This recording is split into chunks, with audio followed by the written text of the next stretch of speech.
Hello, children. How are you today? Are you ready today's lesson? Now let's begin today's lesson. The theme of the new lesson, classroom objects. Қайырлы күн, балалар. Бүгінгі сабағымызды бастаймыз. Бүгінгі сабағымыз classroom objects, яғни сынып объектілері деп аталады. Яғни сыныптағы заттардың ағылшынша аттарымен танысатын боламыз. Exercise 1. Listen and repeat. What are these words in your language? Which of these are in your classroom? Яғни мына заттардың дейді сіздердің өз тілдеріңізде қалай аталады және сіздердің сыныптарыңызда қайсы зат бар дейді балалар, иә?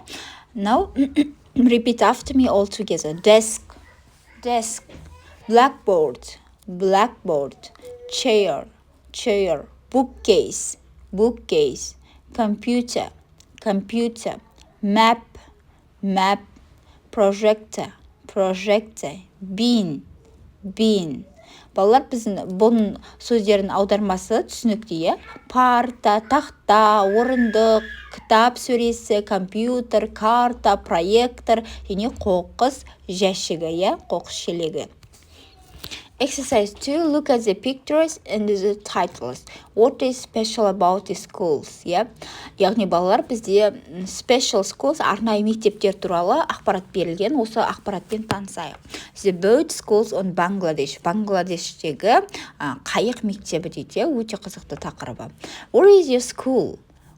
On a quiet street, on a busy road, next to the beautiful park. Well, imagine going to school on a boat.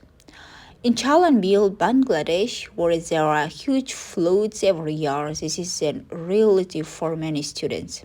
Each small wooden boat has got a classroom and there are desks and chairs for 30 children inside. There is even a blackboard and a computer with internet. The schools are very simple, but they have all the essential equipment, including a library with lots of books. The boat schools are very important because when there are floods, there are the only schools around. For the children of Chalanbil, where there are not boats, there are a way to change their lives. Балалар, енді сіздерге қазақ тіліне қысқаша айтып өтетін болсам, бұл Бангладештегі қайық мектебі. Бұл қайықта орналасқан мектеп, аты айтып тұрғандай, оның ішіне 30 балалар сияды, парталары бар, орындықтары бар, тақталары бар, және де компьютерлері бар, интернетке қосылған өте қарапайым мектеп, бірақ соның өзінде барлық керекті объектілердің барлығы бар, кітапхана бар, кітапхананың ішінде өте көп кітаптар бар, және бұл мектеп өте маңызды, олар үшін өйткені ол жақта су тасқындары көп болатындықтан айналада ешқандай мектеп жоқ. Сол балалар Чаланбилдағы балалар не істейді? Сол жаңағы тек қана қайық ретінде емес, мектеп ретінде емес, ол өз өмірлерін құтқарып қалады екен, иә? Сол үшін де қорғаныс ретінде де пайдаланады екен. Екінші суретке қараймыз. The Vitra Telephone Plant School. Can you think of a school without classrooms? In the Vitra Telephone Plant School in Sweden, you can. This school is one big open space full of bright colors and different areas. One area is for study, another for doing experiments, a third for relaxation. When students work in a group, they gather around a large table to use a computer. When they work by themselves, they can use their laptops wherever they are. Why laptops? Because in school, students do everything electronically. Яғни балалар, бұл мектеп ешқандай сынып бөлмесі жоқ екен, тек қана үлкен кеңістікте, бір кеңістікте жаңағы сабаққа арналған болса, бір кеңістігі тәжірибеге арналған, бір кеңістігі демалуға арналған, демалуға арналған екен.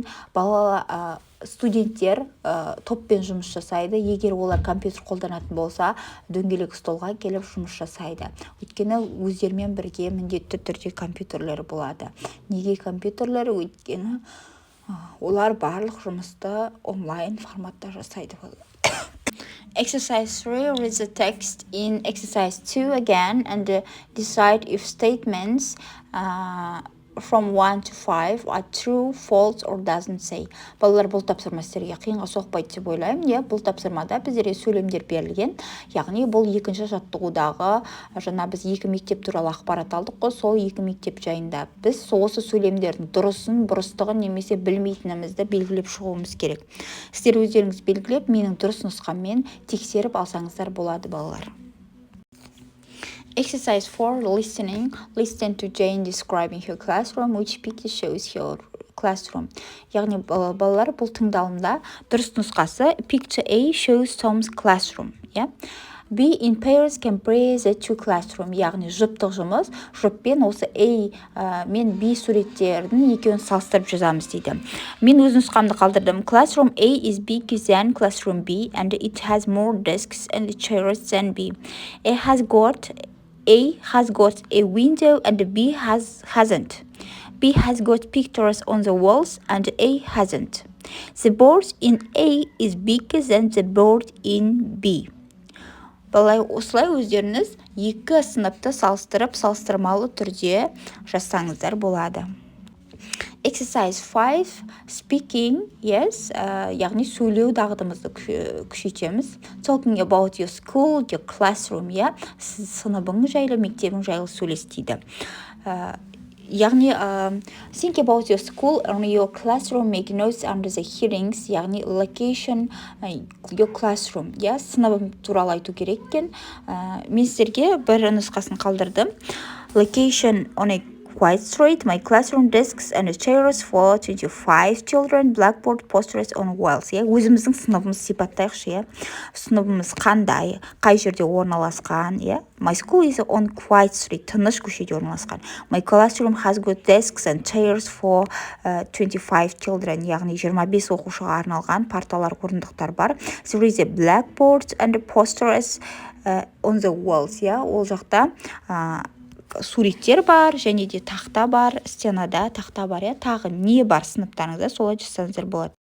Exercise 6, think of your ideal school. Make notes under the headings, location, school area, school subjects. Write a short article about it. Балалар, қараймыз. Енді біз өзіміздің мектебіміз жайлы және сүйікті пәніміз жайлы айтатын боламыз. Өздеріңіздің ойларыңыздағы или идеал мектеп дегенді қалай елестетесіздер, соны жазсаңыздар да болады. Және де ол қай жерде орналасқан, қандай пәндер ішіне кіреді, ол мектепте сіздер қандай пән оқисыздар, солай өздеріңіз толықтырып жазсаңыздар болады. Мен сіздерге өз нұсқамды қалдырдым, қарап оқып шықсаңыздар болады.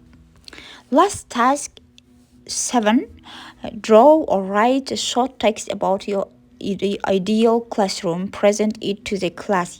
Суретін сал немесе қысқаша текст жаз, өзіңіздің жаңағы күшті, идеальный сынып деп елестететін, яғни сынып бөлмеңіз, және оны сыныпқа келіп айтыңыз немесе көрсетіңіз дейді.